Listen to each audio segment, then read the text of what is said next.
who controls the web? The spider controls the web. And the spider is at a level that you never see. It's not Tony Blair, he's a strand. The Bush family, they're a strand. Even the Rockefellers are a strand. The real power that's manipulating all this, you never see. It operates from the shadows. So it's operating to a central dictated policy. And this is why you're seeing the same things happen in all different countries at the same time. It's because the orders and the policy are coming from a central point. We can work on the level of banking scams, political scams, manipulated wars, manipulated 9/11s, and we should, because we need to know that. But if that's all we're doing in terms of communicating knowledge, then basically we're operating in a cycle of this is the problem, but how the hell do we get out of this? We will never know how to set ourselves free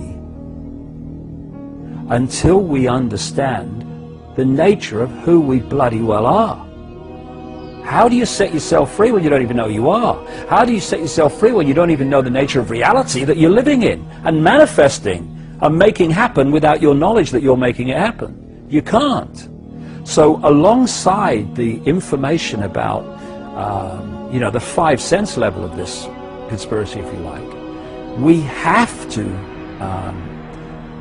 just as powerfully, I would say more powerfully, communicate the nature of reality and how we are creating our reality and how we are allowing it to be created for us by having ourselves programmed with certain beliefs, certain perceptions, and all the rest of it all the time.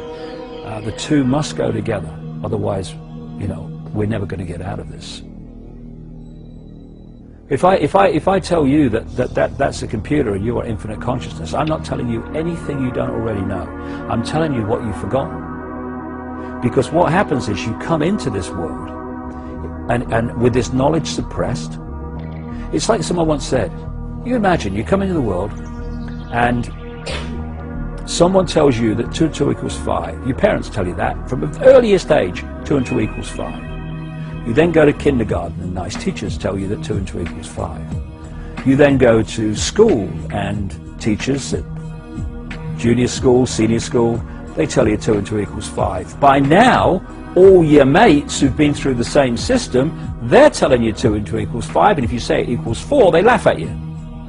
You then go to university, and professors with letters after their name, moustaches, they say 2 and 2 equals 5, you know. Oh no, it equals 4. No, I've been doing this 50 years. I've met all the best brains in the world. It equals 5. That boy will not go far. And then you turn the telly on and someone's going, good evening, 2 and 2 equals 5. Now the weather, right? There's a good chance that you'll go through the whole of your life believing 2 and 2 equals 5, but it still equals 4. And what this information about the nature of reality is doing, basically it's saying, do you remember 2 and 2? 4. Oh yes! And this is why this has such an impact on people. When they hear it, something goes, this is true. This is true, because they're remembering it. We are in a world in which the vast majority of the population is in an amnesic state. They are in a hypnotic trance because they have been implanted with false information about themselves and the world ever since they arrived.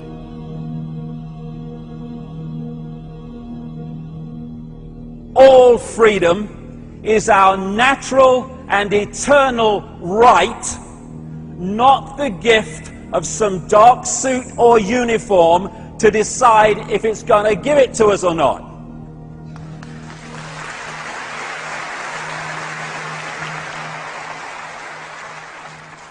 And so this is also not a day for being intimidated and frightened by this big brother crap. and all these goons in uniform who seek to impose someone else's will upon us.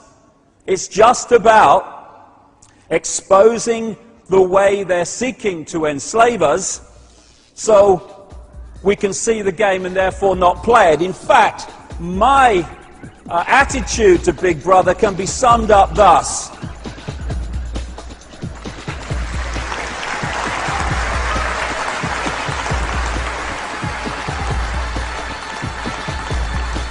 Oh, Big Brother, oh my God!